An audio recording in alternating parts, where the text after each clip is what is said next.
And then there was another kid in the balcony near the back somewhere who kept chipping in, kept saying annoying shit. And then I said, well, see, that's what happens when you don't have school shootings in your country. And the whole crowd just went, whoa, and then laughed and then clapped. So that is my highlights of my crowd work so far. Hello and welcome back to the HAIYAA podcast. I am recording in a hotel room in Brisbane, while producer Matt is all the way back in his home in London. So hello listeners. Quick thing out of the way, we need to sell some tickets for Taiwan. I'm going there in 2 months. That's the only city that we haven't sold out yet. So listeners, if you're listening from Taiwan, go get tickets there. And another thing, I'm doing Thailand, right? And Matt, you're coming to that when I'm in Bangkok. And this morning, I got tagged in a story like, someone's saying like, Uncle Roger added an extra show in Thailand. I was like, what the fuck? I didn't approve this. So it turns out my tour company added an extra show in Thailand, which means now I have to sell, as of time of recording, I have to sell 1,200 tickets in 12 days. So that's going to be stressful. So when this comes out, the Thailand show will be quite close. So just buy tickets to Thailand, Taiwan and Thailand, all the T countries. Just buy tickets there because for some reason my tour company just really wants to make money. So they just put on an extra show without telling me, and now I'm plugging the show to you guys. So get tickets to Taiwan and Thailand. But Australia has been fun. Producer Matt, I recently asked you to... because, so you came back from your month-long sabbatical trip of your wife's. I'll have to add. Let's add this to the story. Yeah, I know why you're adding that. I know why you're Why do you think I'm adding that? I think it's relevant to the story. It's relevant. Because you're justifying the errands you made me run for you when I'm really busy with all the other editing and stuff I do. And it's like, Matt, just do a couple of things for me. And I was like, okay, well, I'll let you explain. You tell the listeners what you got me to do. Okay, listeners. Well, I left some lights for Matt because, first of all, he's hopeless at setting up a scene. Okay? And I don't know how you filmed your short film while not picking up any knowledge at all about lighting. So hey, this looks pretty good. This looks okay. Yeah, this looks good because you're trained now. So I left Matt some lights so he didn't have to go buy it himself. So he came to my house to pick it up, and I just was like, since you're here, can you pick up some art for me? I had some art being framed, And there were a few episodes where you did a little less. So in my head I was like, okay, maybe he can help me like as a nice little favor to pick up some art. And then, as you're picking up the art, can you also like measure out the front garden for me? For God's sake. Sorry about that, man. But it was just such a last minute thing. The builders needed to know. I have a friend who I pay to sometimes like house sit for me, but it was too last minute. So I was like, oh man, you're there. Can you measure out the front garden, the brick height? Because I'm trying to build like some sort of gate. So what do you think?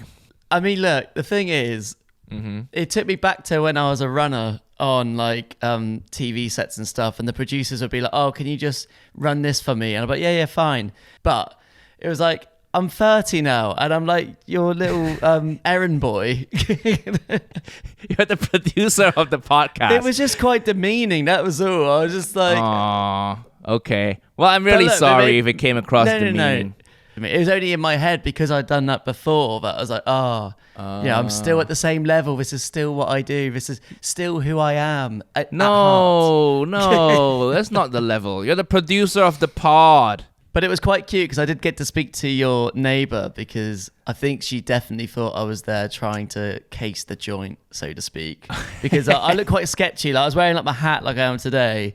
And I was just like skulking around trying to get this lock to work. And she came out and started speaking to me. And I said, look, I'm sorry, Nigel's asked me to like help him out with a few things. And then she like that kind of buttered her up. She was fine after that. And she said that you're a good neighbor because I was being because I was a bit annoyed that I was doing that. So I was like, let's see what the neighbors think. And no, you got a good report. So well done. You are a nice person. I hate to admit it. You must be a nice person. I try my best. They're older. Every time I annoy them. Okay, first of all, they're old, and a lot of them like semi-retired on my street, so they're home all the time. So when I do this kind of building work, they're drilling and they're home And sometimes they do complain to me. And when I get complaints, I just buy them a nice bottle of wine, you know? That's nice. And maybe a little card to say I'm sorry. So that's to be fair, I think she thought I was a builder because she was about to complain about the noise and things. She said, "Oh, but you were here earlier," and I said, "No, I'm not a builder. I mean, look at me. I was trying to measure these bricks, and she could probably tell from that I'm not a builder." Like, how builders measure bricks too? No, but in the sense that I was doing it so badly, like I just look so awkward doing it. Like builders always look so natural doing all the stuff they do. They make it look easy. Yeah, I am the opposite. I do not make it look easy. But okay, no more errands for you. I will hire my own PA. But I really appreciate it. Thank you. It made shit happen in the renovation process. As you see it now, it's a lot nicer now, the outdoor tiles. That's cool. But my neighbors there are a lot of old people on my street. And I talk about it on my set too. And it's really fascinating to me because first of all, old people's tolerance to noise is so low. Remember when we were younger, noise didn't affect us? We just go to a concert and just hug the speaker and just feel the vibrations coming through to our skulls.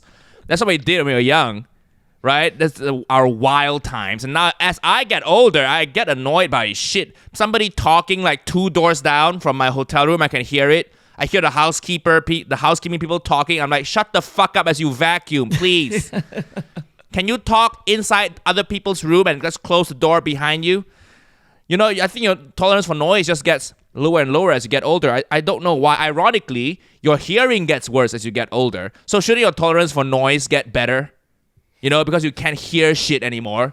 Your surroundings should technically still be able to be louder and before it starts to annoy you, right? I think it's your tolerance for life gets lower as you get older. Do you know what I mean? Like because when you're young, you're so joyful about everything that when you get older, you take less joy out of things and little things like you're saying. When you were 18, if you're in a hotel room and the housekeeper's talking 2 rooms down, you would be fine. You wouldn't think anything of it. Whereas that is now, true. You're like, shut the fuck up. Yes, I guess when you're 18 in a hotel room, you're still new to the world of hotels. You're like, oh my God. I'm in this hotel and it's like magic. I leave the room, I come back, all the sheets are clean again. I can come on all the curtains and I don't have to wash up. Yeah, but now if I live in hotels, I'm so sick of it. But it makes going home so much more fun. I miss my little house in North London. But another thing, living with old people also made me learn that our purchasing habits are very different, A lot of the times, we have a street WhatsApp group, right? And everybody talks in the group. So sometimes they will order a package and they're not home. And then they'll be like, hey, can anyone help me resign this package? And most people just do that errand without complaining. So, sorry, didn't mean to take that dig at you. Sorry. Just playing, Matt. Just playing. So a lot of times they would miss packages, right? So and then they would tell us, "Oh, I'm not gonna be home. Can anyone sign for this package? It's just bird seed."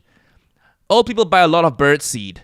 I never even know you could buy bird seed on Amazon, but apparently that's a thing. They like to feed the birds, old people, right? Bird seed is like old people Bitcoin.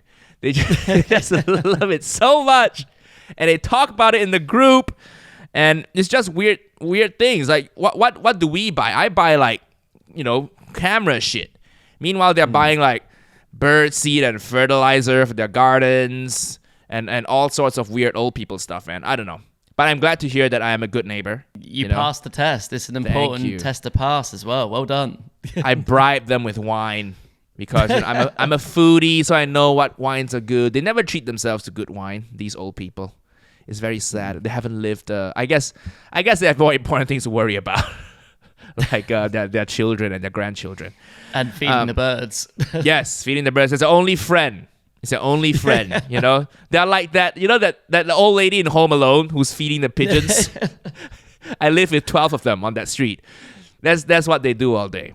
My mum and dad are terrible for it. They were on holiday recently and they sent me this video where a raccoon came by and I was like, oh, that's amazing. That's cool. And they said, yeah, but the people who like run the place got really annoyed because I was like, oh no, someone's obviously like, leaving their litter out. And in the back of their minds, they're like, no, that's us because we like feeding the birds. I'm like, how old are you? Why are you feeding the birds on holiday? Like, just enjoy your holiday. Listen, Matt, when couples get older, they either start feeding animals or they start swinging. So choose which one you rather your parents do, Matt. You tell me. Would you rather them like put their keys in a bowl? Or would you rather them like leave some bread out for the ducks? Feed the ducks or fuck another couple? What do you want your parents to do? I'll take the bread. The bread's You take fine. the bread. I actually want my parents to be swingers, because then maybe they'll like annoy me less with all the planning requests. So I gave them free tickets to the show, right? And then my mom texted me today. She was like, oh yeah, we got a lot of free tickets. Thank you for that. My relative, who I left a ticket for, my relative is asking if he could like go to the venue a day earlier to pick up the tickets because he can't make it earlier to the show that day. And he said he doesn't want to call the box office because there's a hold. So he's thinking like, can he just ask you? I'm like, no. How would I know? I perform in like 20 places a month. You think I have a number for the box office? Hey, so this relative of mine is gonna stop by, yeah, a day earlier. So can you make sure you have someone there to hand the ticket to him?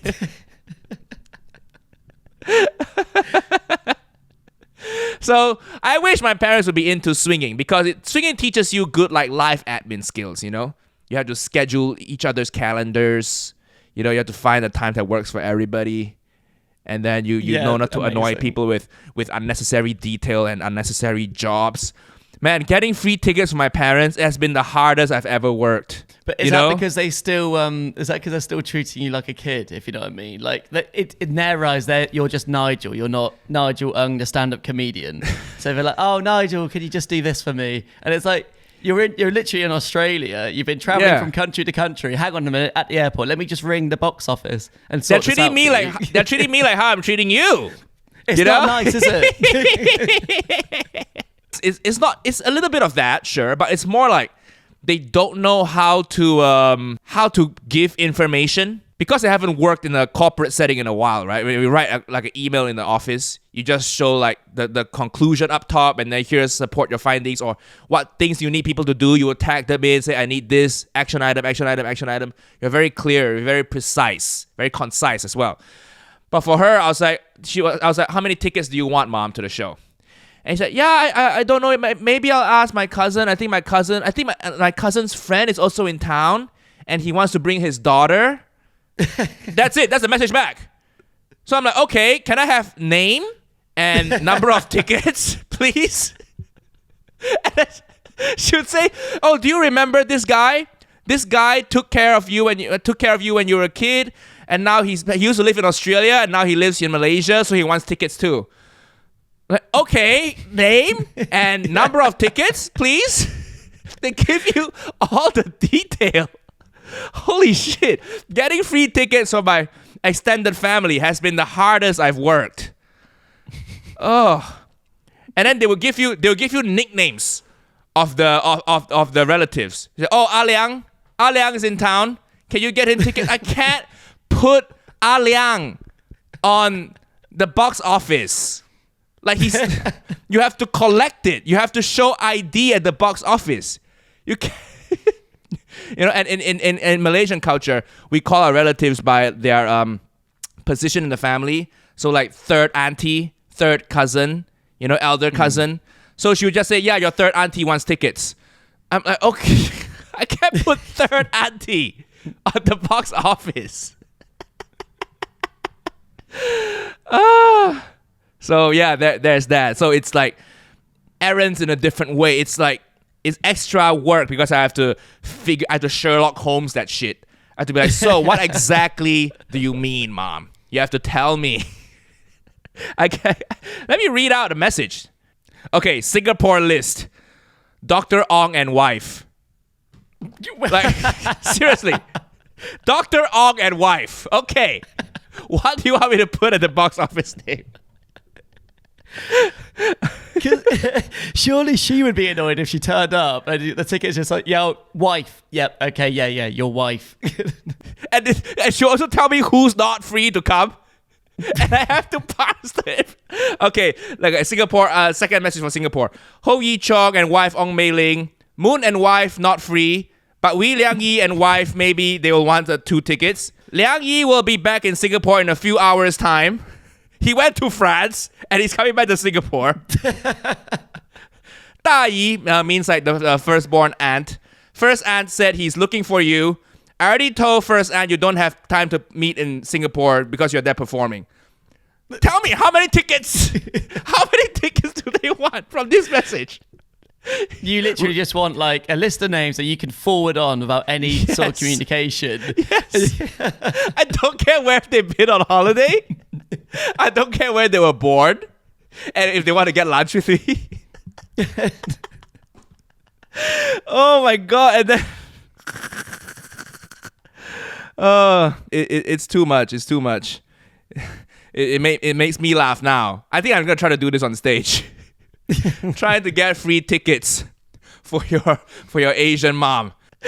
Liang Yi will be back in Singapore in a few hours' time. He went to France. That is the most.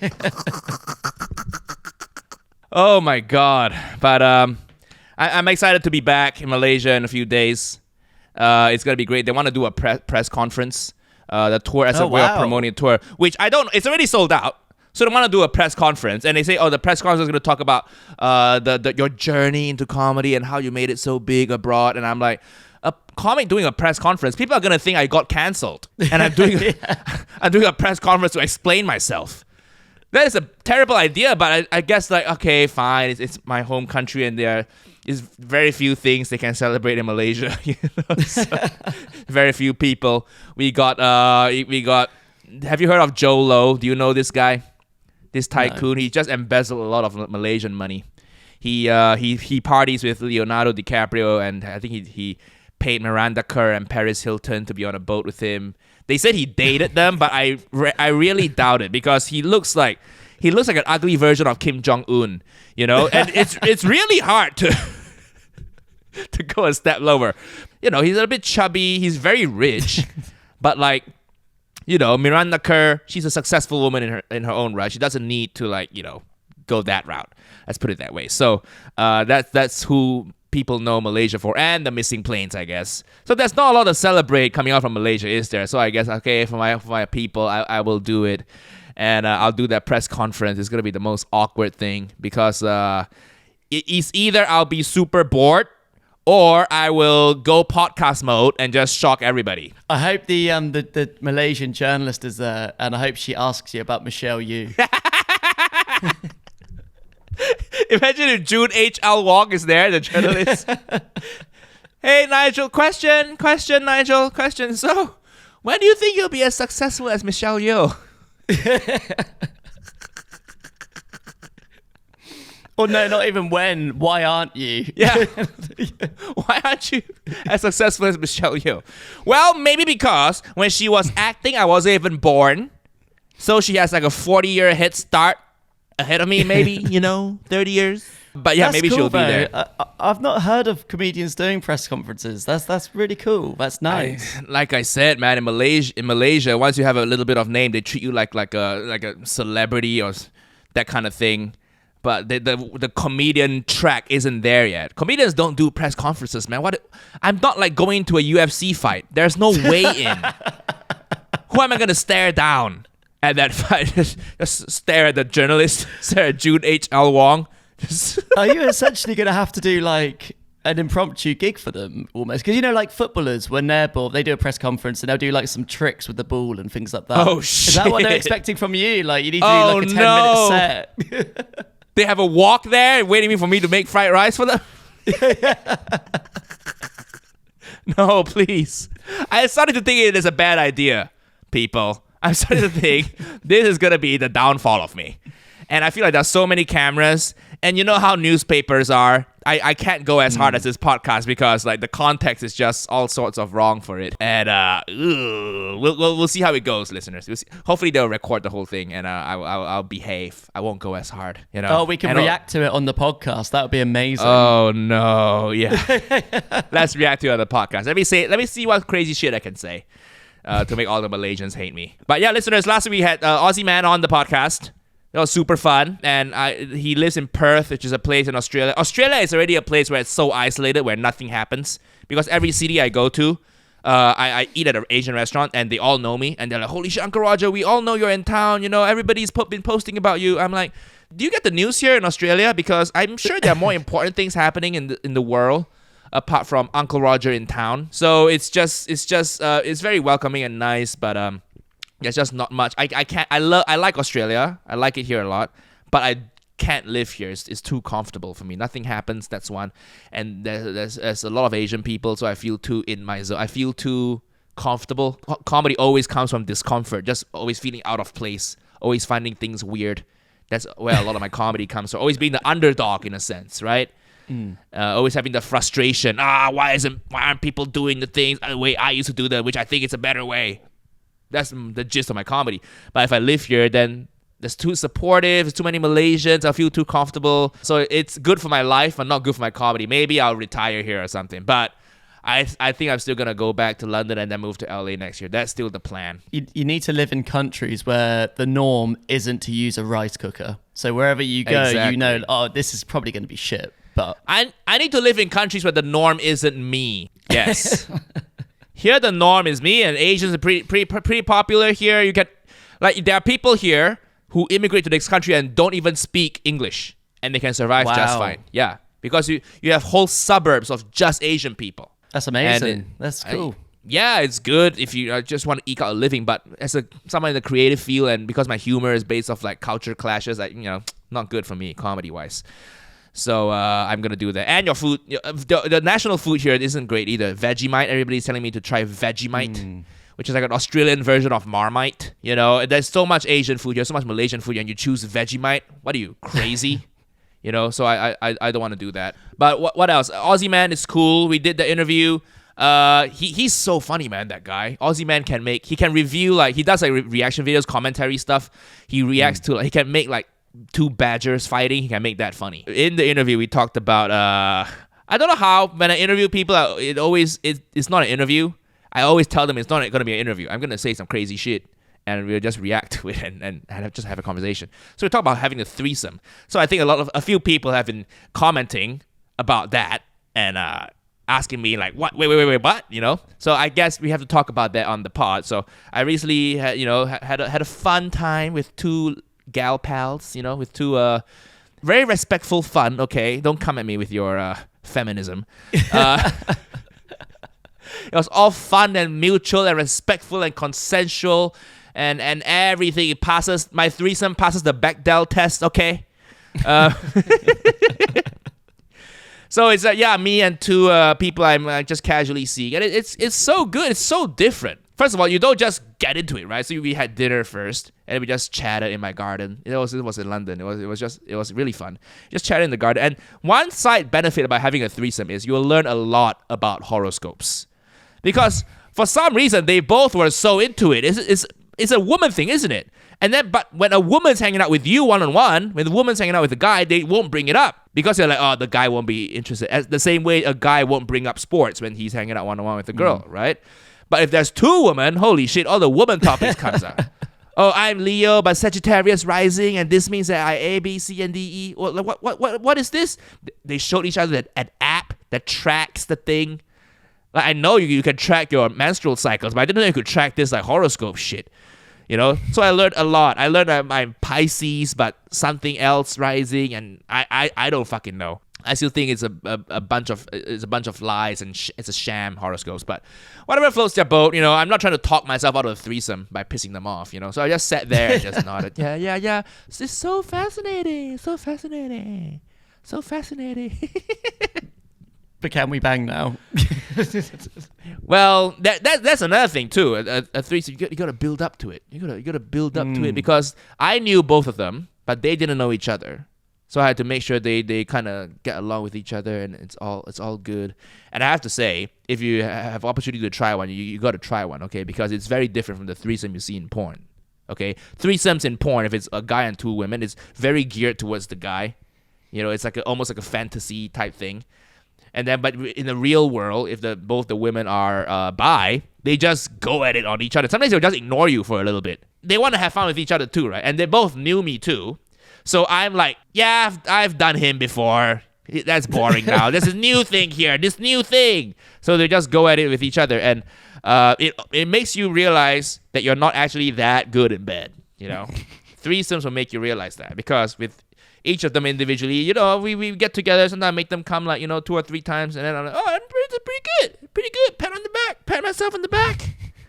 But then I see them go at it, and I see them make each other come 10 times in a row. I'm like, wow, okay, I got a lot to learn here. She's still going. I went to the kitchen, made myself a cup of tea. I came back, they were still going. Holy shit! But there's that. To be fair though, women, this might sound like a really stupid thing to say, but they know how their body works. So surely on another person, they're going to be better at hitting the right spots than men do, because we don't necessarily know. We like to think we know how the woman's body works, but we don't. We don't. It's very humbling, and I would say it's not always the focus isn't always on you. So it's a team sport, and it makes sex turn into an event, an occasion, because they just go at it for hours, and then we'll take breaks, have a drink in between, and then jump back into it. Oh my god! If you have sex one-on-one, it's just become something you do before you go to bed, right? Just come home. Oh, okay, and then you kind of make out a bit, have sex. Good night, honey. Wipe the cum off her face, and then she goes to bed. Sorry, didn't leave you that explicit. But yeah, sex, one-on-one sex is just it's very dictated by the guy, right? The guy comes, done, lights off, go to bed, 8 hours sleep, right? In a threesome, you come, okay, then you just sit in the corner. You go on the bench. You just chill there for a bit, and come back when it's hard again, because the women will still be going, because of a full day event. If sex one-on-one is like watching a concert, like you go and see a band play, you play, done, go home. A threesome is like Coachella.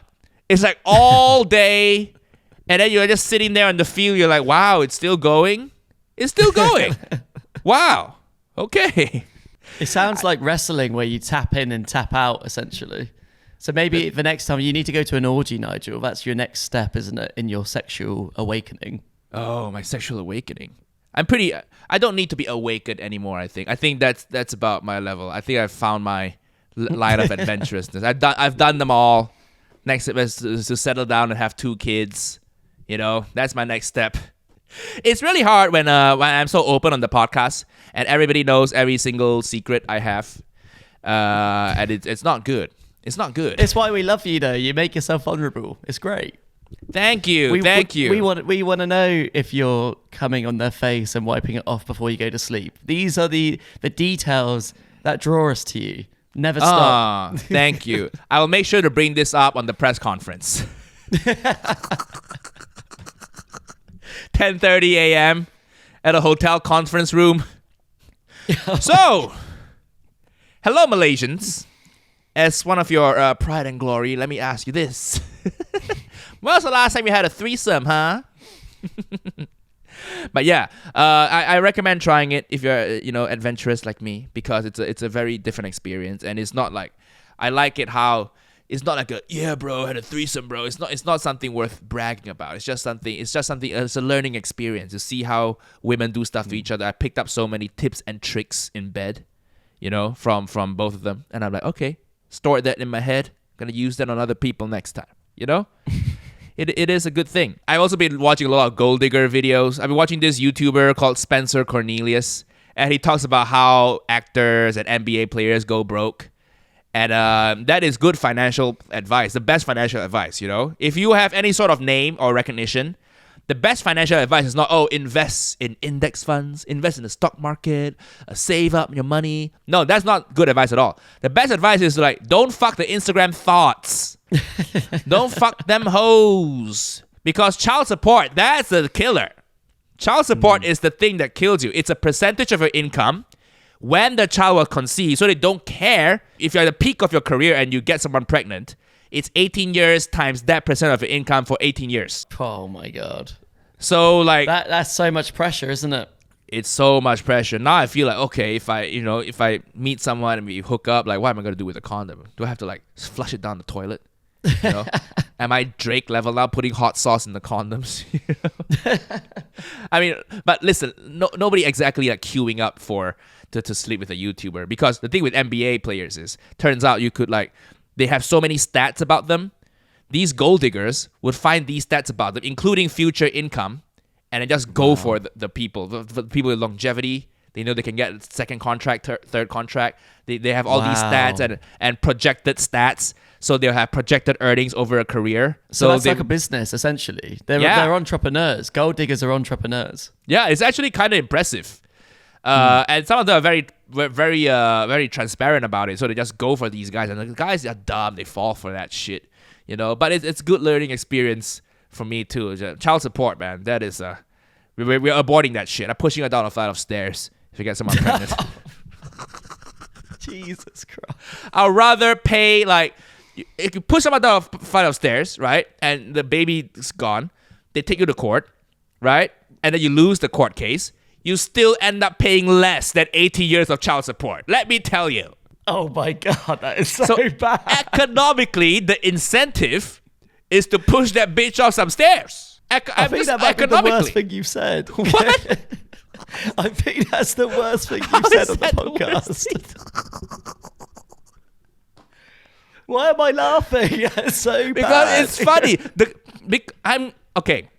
I'm making fun of this perverse court system that makes it more attractive to push a bitch off the stairs than to raise a child.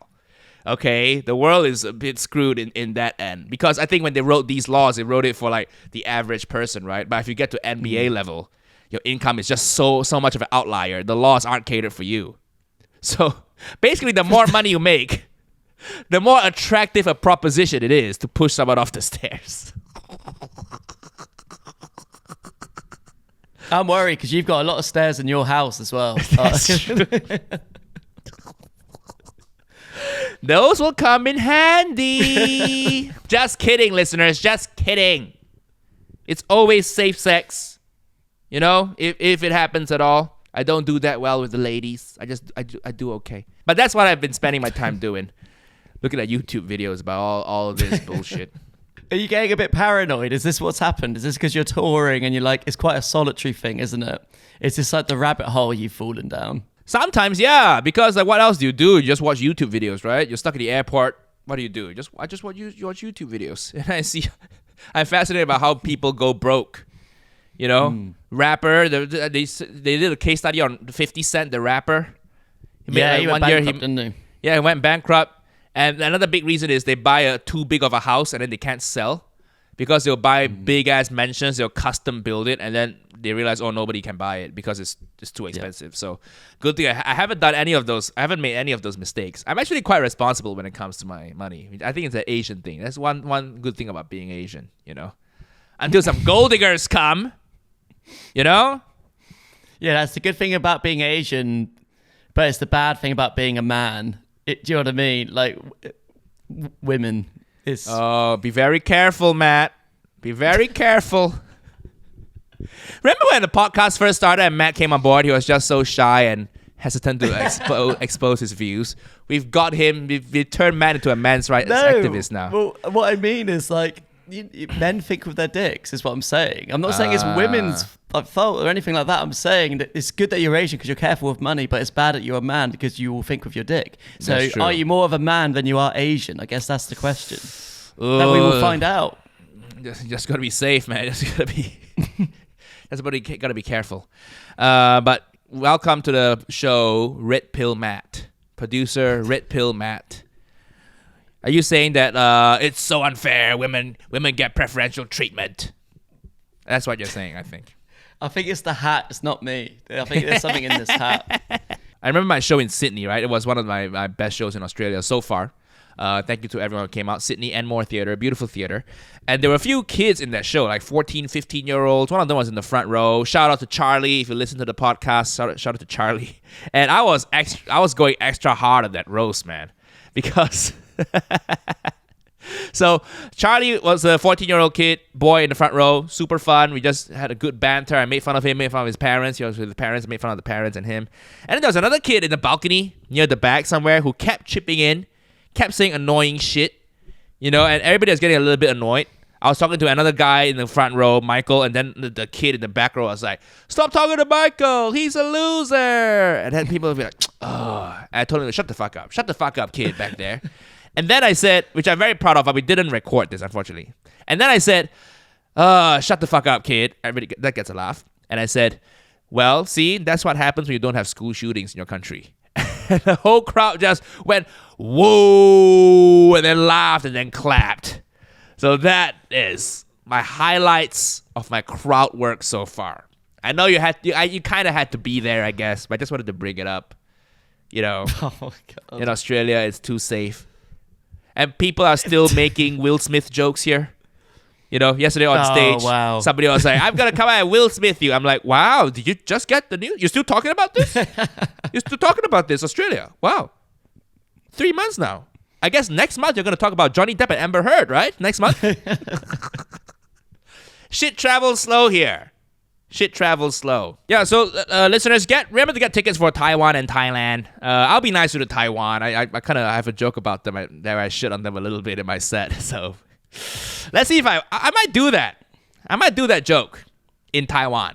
I don't want to give too much away. But if you've been to the show, you know that I have a joke about Taiwan in there. You know. So we'll see. I'll try to be nice to you guys. Go buy tickets. I wonder if the China drama affected my Taiwan sales. You know, because I wonder if it's that. If people think I'm pro-China and then they don't buy tickets to the Taiwan shows. But I don't think it is, because basically Australia kind of has this tension with China too. Every country has this tension with China, you know. So, and I've sold well in all those countries. So I don't know. We'll see. If I also struggle to sell in Hong Kong, then I know, oh shit, it's a China drama. But we'll see. We'll see, people. Yeah, and I think we've established that, Matt, you don't want to do PA work for people. No, not your thing.